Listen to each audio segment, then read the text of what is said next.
Hi! Welcome back sa aking YouTube channel.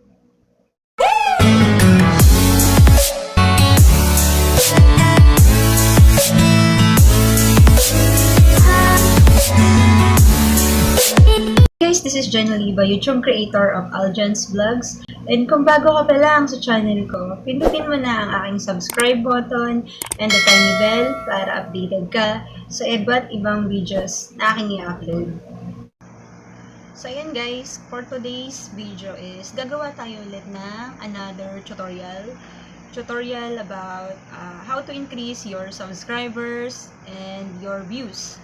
Ayan, mga tanong ng mga creators na baguhan lang sa YouTube. So tutulungan ko kayo or bibigyan ko kayo ng mga tips or ng paraan para mag-boost yung inyong channel, yung mga video na nagawa ninyo. Kung mahina pa ang mga views, ayan, bibigyan ko kayo ng mga tips para doon. So, just keep on watching. So, paano dumami ang subscribers at ang iyong views, ang views sa channel mo. Content creator ka, pero walang nanonood sa videos mo. So, ito na yung pwedeng paraan na magawa mo. Ituturo ko to step by step. So, wag mong skip ang video na ito and panoorin mo ito hanggang dulo. Kung walang masyadong nanonood ng videos mo at kakaunti lang ang subscriber mo bilang baguhan tayo sa YouTube, mahirap makuha ang requirements ni YouTube. So ayun, unang-una is, ang una mong iisipin sa channel mo kung ano yung i-upload mo. Yun yung content. Ayun. Isipin mo kung ano yung gusto mong gawin, kung ano yung hilig mo, kung saan ka magaling. Yan, halimbawa, sa tutorial ka magaling kang kumanta, magaling kang sumayaw. So, ayun, may manonood at may manonood pa rin sa'yo. Ayun, kapag nakagawa ka ng content, halimbawa, ang mas piliin mo syempre yung mas searchable sa tao. Yung alam mong madalas sinesearch ng tao at madalas talagang pinapanood ng tao. Kung walang viral, anong i-upload mo sa YouTube mo? Sa YouTube channel mo. So, mas maganda kung ang i-upload mo sa channel mo is yung mga makakatulong sa tao, yung searchable sa tao, tulad ng, halimbawa, yung health tips na ginagawa ko or tutorial na ginagawa ko. Yun, tulad ng, ayun, kauna-unahan is content. Ayan, dyan ka magpo-focus sa content, kung sino yung target mo dito, kung sino yung audience na gusto mong mag-views ng videos mo. So, ayun. Dapat malaman mo kung sino yung manonood sa'yo, kung bata ba, kung matanda ba, sino yung target mo sa YouTube channel mo. So, ayun. Bago ka gumawa ng content, dapat alam mo kung sino yung manonood sa'yo. Tapos, syempre, kailangan yung title ng content mo. Kailangan maayos yung title ng content mo para madali siyang i-search. Kailangan hindi judgment, kailangan kompleto yung title, kompleto yung words, at tama syempre ang spelling para madali itong ma-search ng tao. Next is thumbnail. Napakahalaga din ng thumbnail. So, kailangan may thumbnail ka para kung halimbawa ma-search nila yung title ng sinesearch nila sa isang video or sa hinahanap nilang video, halimbawa sa health tips na sinesearch nila, ayan, kailangan nakikita rin yung thumbnail mo at syempre kailangan yung thumbnail mo is connected sa title at sa content mo. So, ayan yung thumbnail, ipapakita ko yan. Yan yung thumbnail na sinasabi ko. Yan. So, huwag na natin gamitan ng clickbait. Ano ba yung clickbait? Yun yung clickbait, yun yung hindi naman related sa video. At syempre, halimbawa kapag nakapag-upload ka na, halimbawa nag-upload ka na sa YouTube channel mo ng video na nagawa mo, ng content mo, syempre lalagyan mo ito ng keywords, ng tags, ng hashtags, at ng kung ano-ano pa. Ano ba yung keywords? Yun yung keywords, yun yung related sa video mo na once na mag-search ang isang tao sa YouTube or sa sa Google, pwedeng relate yung video na ginawa mo and pwede ka nilang makita, pwede nilang mapanood ang video na nagawa mo kapag related ito sa sinesearch nila Tulad ng ginawa ko, ipapakita ko sa inyo ito. Wait lang. Keywords, tags, cards. So, ipapakita ko sa inyo yung tutorial na ginagawa ko. Halimbawa lang. Ayan, halimbawa, pupunta tayo sa Google or kahit sa inyong mga Android phone, pwede kayong i-desktop site nyo lang ang inyong Android phone. Every time na mag-upload kayo ng inyong video sa YouTube, pwede nyo itong gawin. Halimbawa ha. Ayan. So, search natin is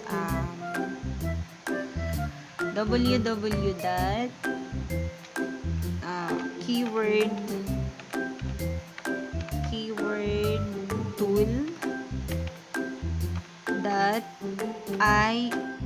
Search nyo sa inyong Android phone or sa inyong PC.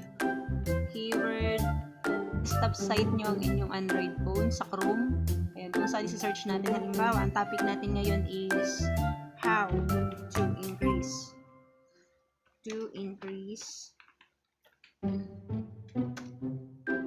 views. Charan! Tapos search natin, lalabas siya.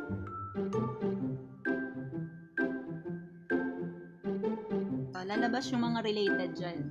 At kung wala, pwede naman nating, halimbawa, walang lumabas, pwede nating iksian yung isi-search natin. Tulad ng increase subscriber. Subs. Ayan, pwede na yan. Related din yan dun sa title na gagawin natin, dun sa ating title at content. Ayan, ito tulad yan lalabas siya. Ito yung mga questions. Yan, pwede mo rin siyang i-apply sa iyong gagawing video. Questions and keyword suggestions.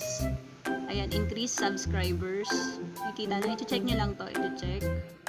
Tcharan, check nyo lang yan. Lahat ng related sa gagawin nyong content sa inyong video. Ayan, pag search nyo dito, lalabas yun. Once na may mag-search sa YouTube, lalabas ang inyong video. Kapag ginamit nyo tong keyword tool. And ayan, pag na-check nyo na yan, pwede i-check nyo lahat, keywords. Tapos copy nyo lang dito. Pindutin nyo lang itong nasa gilid. Copy or copy, paste nyo lang din siya. Copy nyo lang siya. Tapos pwede nyo rin puntahan tong hashtags. So, ayan, pwede nyo rin gamitin tong mga hashtags na yan. Yan, dalawang available na lumabas. Ayan, so, ayan yung keywords na ginagamit ko para ma-boost yung aking content, yung aking video na ginagawa. Ayan, nagsisearch ako dyan. So, next is, punta tayo sa ating Android phone. Gamit ang ating Android phone, punta tayo sa TubeBuddy. Ayan, i-install niyan sa inyong Android phone, TubeBuddy, kung saan maglalagay tayo ng tags sa ating content na ginawa. Ayan, merong suggestion base sa ating title. Ayan, check lang natin yan and copy sa video. And automatic naka-apply na siya. Ayan, mag-explore din tayo, and sa explore, search lang natin kung ano yung related sa ating title na ginawang content. Ayan, halimbawa, how to increase. Ayan, basta related sa ating content. And lalabas naman yan. Ayan. Auto-complete, and tapos saka i-copy ulit natin siya. Ayan, tapos na. So, next step natin is, punta tayo sa ating YouTube channel. Your channel. So, ayun. Dito tayo sa channel natin. And punta tayo sa videos. Ayan. Ito yung mga nagawa ko ng contents. Ayan, ganyan siya. Ito yung thumbnail. Ayan, ito mga thumbnail, yung mga cover. Kung sa Facebook is cover photos. Ito naman ay cover ng inyong video. Kung saan related ang inyong thumbnail sa inyong ginawang content. So, ayan, halimbawa, pupunta tayo sa ito. Itong paano magkaroon ng maraming subscribers. Halimbawa, click natin yan. Tapos, pindutin lang natin tong edit ng video. Sa inyong Android phone, pwede nyo rin tong gawin. Basta naka-desktop site lang inyong Android phone. So, ayun. ito yung mga keywords na ginamit natin. Ayan. Kinopy-paste lang natin siya dito sa ating video na nakuha natin sa ating keyword tool kanina, yung keywordtool.io. Yan, kinopy-paste lang natin siya. Lahat ng related nandyan. Tapos ito yung tags. Ayan, yung tags. Yan din ay mga related din sa ating video. Ayun. Basta related lang ang lalagay natin. Para once na may mag-search ng kahit na anong words na ganun, lalabas yung ating video. Tapos, ito yung next step na gagawin natin. Yung end screen, kung saan pindutin natin tong end screen sa ating gilid ng video. End screen. Syempre, may makikita tayo mga templates dito. Ayan. Pwede tayong maglagay dito ng another video natin sa ending ng ating isang video. Halimbawa, ito. Ayan. Tulad yan. Yung ending ng ating video or sa gitna ng ating video, pwede tayo maglagay ng ating mga video ulit. Kung familiar na kayo, ayan. Halimbawa, ayan. Save na kasi ito eh. So, ayan. Next is, punta tayo sa cards. Pinutin natin to. Mag-a-add card tayo. Dito yan makikita sa may gilid. Add cards. Nangangatan yung kamay ko nang naligtig-naligtig. Ayan. Pwede rin natin siyang lagyan. Yung ating content na yan, pwede natin lagyan. Halimbawa, ito. I-create card natin. Yan. Kumbaga siya yung susunod sa video na to. Itong matatapos na video, ito na yung pwede rin itong sumunod. Or pwede rin itong i-click ng ating viewers. Ayan. Working. Ayan. So, meron na tayong nailagay na 2 hanggang 5. Pwede tayong maglagay hanggang 5 videos dito sa card. So, ito siya. Pag nakikita nyo to from Algin, lalabas to dito sa gilid. Ito nilagay ninyo. Para pag may pumindot nyan, suggested na to, tong another video mo. Pagkatapos ng video na to, or pag may nanonood nyan, pag may pinindot sila dito sa gilid, may lalabas na video din sa gilid. Yan yung suggested videos. Ayan, pwede pa nating lagyan hanggang 5. Hanggang 5 video. Halimbawa is, ito. Ayan. Tapos, add card ulit tayo hanggang maka 5 tayo. Para syempre, pamparami na rin ng views yun. Sa iyo pa rin mapupunta yung views. Halimbawa, may nanonood sa'yo talaga. Ayun, syempre, pipindutin nila yun para malaman din kung ano ba yun. Ayan.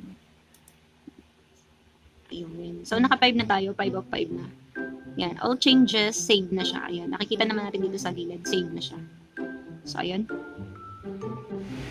Yan yung dahilan kung bakit nakakuha ko tong mga ganitong views. And meron na akong 2,006 subscribers. So, ayun. Yun yung dahilan kung bakit meron akong mga views meron akong mga na-upload na videos na medyo running siya, and meron na siyang nasa future naman yung mga views niya. Yan, mga ganyan. 2.4k views.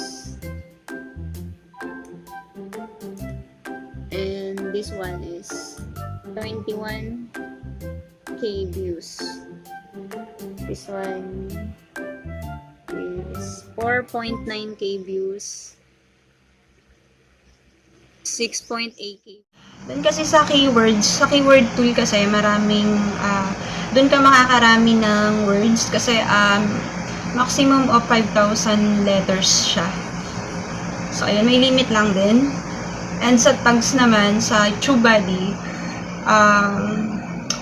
konti lang yung pwede mong malagay doon. Pero at least meron kang tags. Ayan, mahalaga din yun. And kailangan mo rin lagyan ng tags ang inyong video. So, ayun. Mawawalan ng pag-asa. Kung halimbawa walang nanonood sa mga ginawa mong video, ayun, huwag kang mawawalan ng pag-asa. May manonood at may manonood pa rin sa'yo.